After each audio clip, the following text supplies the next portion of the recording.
us on our toes today, Mikel. Sorry? Forward, keeping us on our toes today. Okay, go on. We'll be ready, don't you worry. Shall we start with good old injury news? Where are you at, first of all, with David Raya? What are his chances of making the game? We have to wait another 24 hours. Is it not looking good? We have to wait 24 hours to see if he's looking good or not that good. Okay. I guess with PSG, not worth taking the risk.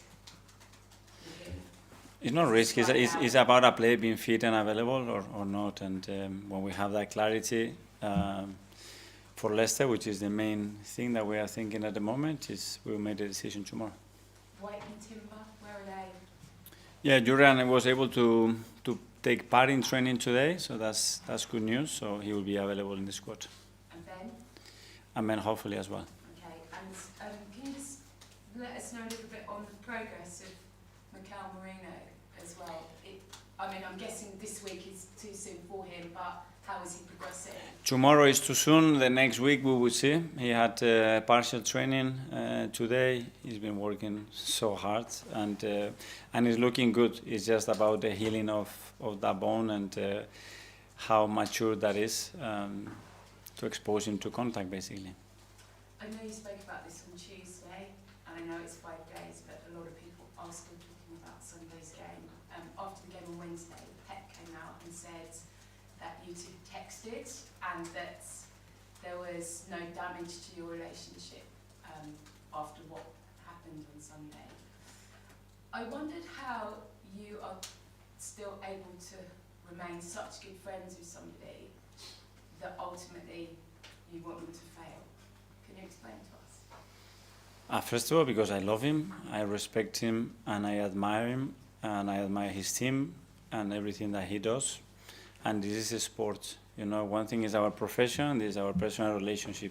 If my relation has to be damaged because we play against each other and one draw and the other one wins, or the amount of time that we have lost, then I wouldn't talk to him no more. So that's not a relationship, especially a relationship that I consider that both of us have. So a sport, it will never get in my way in a personal relationship, for sure. And is it harder to do that when it is so fiery and when there are accusations from either side coming at each other?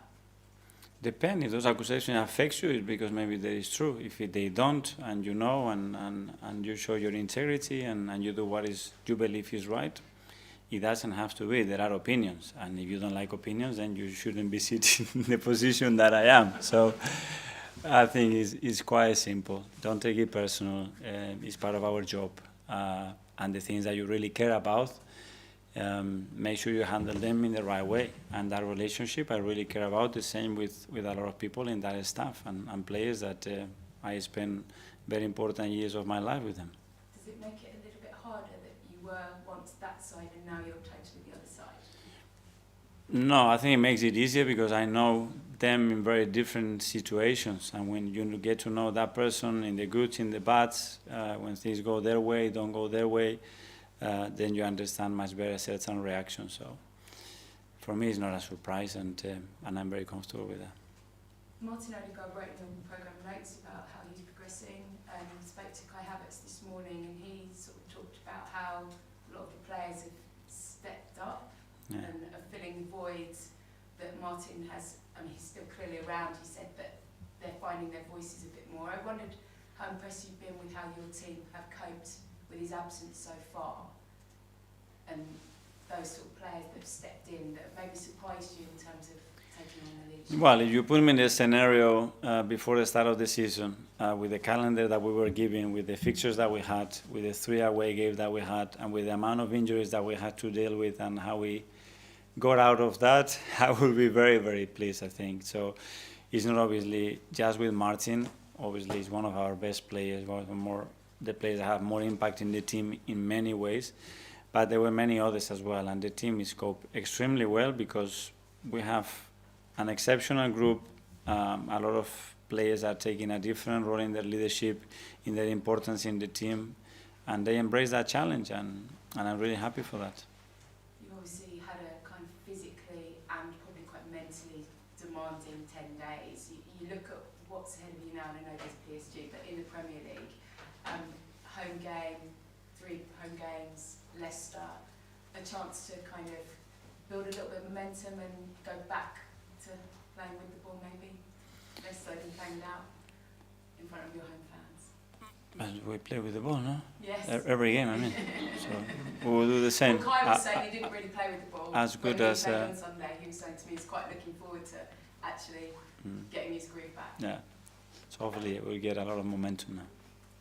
Okay, George from BBC.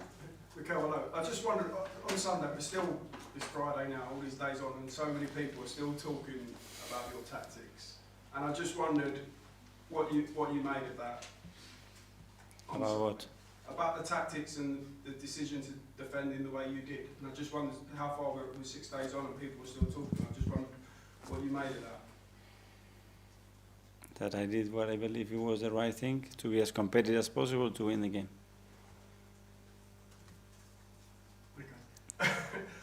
Roy Keane's had some strong comments to say, and Graham Souness in the fallout from that match. Roy Keane said it was a bit of small club mentality. Graham Souness said Arsenal had a bit of an inferiority complex. I just wondered if you'd want to respond to them. No. And just on David Raya, is it fair to say he's a doubt for tomorrow? Yeah, sure. Thank you. Is that it, George? Okay, we're to Brad from TalkSport. Brilliant. Hi Mikel, hope you're well. Considering what you said about David Raya, it could present an opportunity for someone like Neto tomorrow. I wondered what was it about him that made you decide that he was a player that you wanted to bring into the squad this summer? Well, we had to react very quickly with the departure of Aaron, and we had him in our list for a few years already. He's played in various countries at the highest level in different roles, and he's always fulfilled it in the right way. And I believe he was the right player because, as well, he was in the Premier League. He had experience, and he's someone that we can throw there in any moment. In years gone by, people have talked about Arsenal and said, like, the defensive side of things has been the club's weakness. You fast forward a couple of years now, you have one of the best defences in the Premier League and world football. Apart from hard work in training, what's been the key to get this side to be so organised defensively? It's the player's mentality, basically, how willing you are to do certain things when you are out of possession, and how do you feel about them. You know, if it's a sacrifice for the team, we are talking, I'm using the wrong words, you know. So if it's adding something special to the team and contributing to that and loving it while you are doing it, then it's something else. The outcome is very, very different. And obviously a lot of work from the coaches, from the players individually, and keep developing those relationships. And then it's about building trust as well within the team, within the squad, that in many phases, whether it's in high press, when we are deeper, on many of the situations that we have to face during games, that we are comfortable to do that. And in terms of that relationship between Gabriel and Saliba, they've looked like they've played together for years. Apart from, you know, I think you've said before, it was quite an organic sort of thing between them. What have you been doing to help them sort of generate that partnership? And do you think they've got the capability to be remembered as one of the best Premier League partnerships you've ever seen? Well, in terms of chemistry, that existed from day one, and you cannot really contribute to that. You can try to support it, someday you can even force it if you want, but that was so organic and so natural. That's the best part of that. And then the fact that obviously they have qualities that they complement each other really well, and we have to use them in the right way. And everybody is clear, very clear about its role, its perception, and when they are happy and they recognize that, I think things are easier. That's great. That's all. Thank you. Thank you. Alex, Hi. Steve Cooper has said the odds are against them tomorrow, but how wary do you have to be of a team, clearly the underdogs and desperate for their first league win of the season? For sure, and they have a lot of ability and obviously very well, and what is done with previous team, what he's trying to do. I watched 3 or 4 of the games this season, and they have a lot of threat. And he's got the formula as well, because he beat us when he was at Forest as well, and it's a game that we're going to take very, very seriously, because it's going to be a very tough opponent. You just said this is an exceptional group. You do have quite a few players out, but how happy are you with strength and depth, and is this the strongest squad you've worked with here?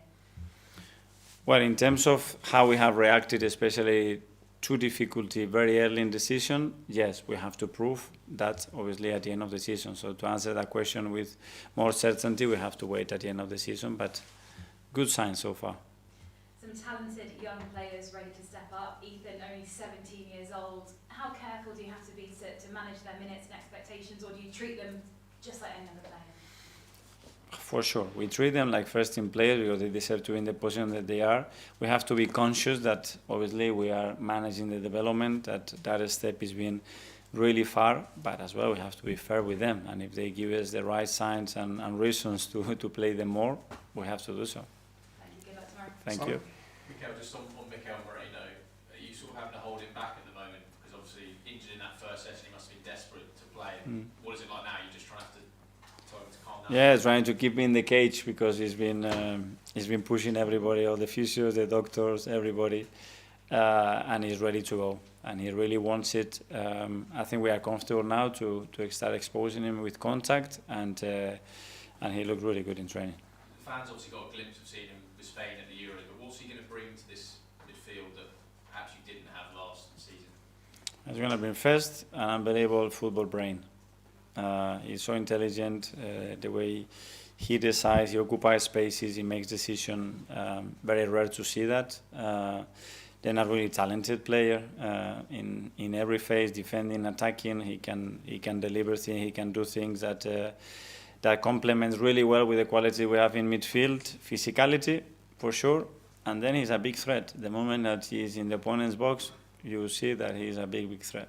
Just lastly, you've obviously had a run of games where we've seen you cope without the ball when you haven't got Martin. Do you think there's going to be a sort of shift tomorrow and maybe next week Southampton where you're almost going to have to prove how you can cope without having Martin when you're on the ball and trying to break a team down, because obviously so often he is the man to make that pass, make that. Yeah, we have to adapt to that. Obviously, the influence that Martin had in our attacking phase is enormous, and we cannot question that. When you look at every metric, the way we plan the games, the type of things that we have to do to try to get him in the spaces that he can be very dangerous for the opponent, is key. It's always in relation to him, basically. We don't have it, so we have to adapt. We have to adapt our way of playing, and we have to find other ways to do it that are very efficient. They will be different. It won't be the same. It will be different, but hopefully very efficient as well. Nick? Hi, Mikel. Hi. You were just saying how much you respect Leicester and Steve Cooper. How do you convince the players that this is as big a game as the Tottenham away and City away, that they have to be the same approach? I asked them the question yesterday to write it. So what are the difficulties and the challenge here? And they were very clear about it. So they know what is coming, and they know this league so far so good, and they know that we're going to require to be at the top level tomorrow to beat them. Just rewinding on Leicester, when your last season here as a player was the year that Leicester won the league and Arsenal came second. Looking back now you're a manager, is there anything tactically that you've learned that Arsenal could have done differently, or you could do differently to stop Leicester winning the league? I have enough with my tactical issues to go through that. It was a beautiful story. They fully deserve it. What it is, it was absolutely amazing, and it's part of the Premier League history. So it was great. You did ask us to ask questions about tactics. So Sorry? you asked us to ask more questions about tactics. Of my tactics? No. Thanks. Okay. Kai? Welcome. In your opening 5 games, you obviously had City, Spurs and Villa away. That's 3 of the top 5 from last season, 3 of the toughest away fixtures, and I think you probably would have taken 7 from 9 if someone had offered that to you at the start of the season. Maybe not, I don't know. But with that in mind, and the results you've been able to get, are you almost amazed that your team are receiving criticism for the way they've approached these matches, given the results you've been able to get? I don't know, but it's honestly, it's part of what we do, because I don't want to be on YouTube because we've been so silly, I want to be on YouTube because we've done the right thing in May and for the right reasons and lifting what we want to lift and achieve. And in order to do that, we have to be very efficient in what we do. So I didn't predict to play 56 minutes with 10 men, and we have to do that, and we have to accept. And sometimes the opponent is better at doing something in the game. That doesn't mean that they are playing better or competing. They are being better at doing a specific thing inside the game. We are interested to do all the things that can help us to win the game. And also, just on Tomiyasu, we've still not seen him this season, and is he getting closer? How is his injury progressing? Is he back in training? He had a partial training today, and he looked good. Again, he's progressing really well. He's probably a little bit behind Mikel. But we don't know with Tommy because again he's another one that pushes every single day. But he's in a good place now, I think. Last couple in live, James. Hi Mikel. I just want to ask you about Riccardo Calafiori, who had a slightly slower start and slow introduction to English football, but we're seeing more and more of him now. How do you feel about how his adaptation is going? Really good. As you said, obviously he came back, he had a little glimpse, then he went on national duty and got injured, so we had to manage him again, and then we throw him against Man City away for the first Premier League start, and I think he was superb. He's really good. He's adapted really well to the group. His understanding is exceptional, and you see, he's a player with an enormous courage and personality to play, so he's going to give us a lot.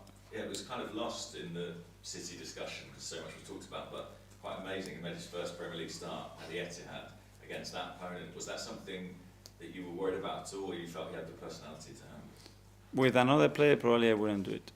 Right. But because I know how he copes, and when I just speak to him, he really wants it, I decided to do it, and he showed that he's prepared to do it. Just a quick one then. How's Miles after the other night? Picked up an injury, Miles Lewis again. He's fine. He's fine. He was cramping, but he has no issues. Phil? Mikel, just going back to some of that earlier criticism, do you think that there's a bit of maybe an agenda against the club or against you, given that it seems a bit unusual? No. But I heard a lot of positive things as well. So the criticism is negative or positive criticism? Probably negative, or people... So it's negative criticism. Okay. Great. So we get negative criticism. Well, where we are, what we've been through in the last 3 games, that tells you the expectations. So we have to raise the level. That's it. Right, then to go out tomorrow and sort of get a big result against Leicester to sort of silence some of those criticisms. No. I want it because I want to play well and deserve and win the 3 points, not to silence anybody, and to make our people proud. That's it. Okay, we'll now move on to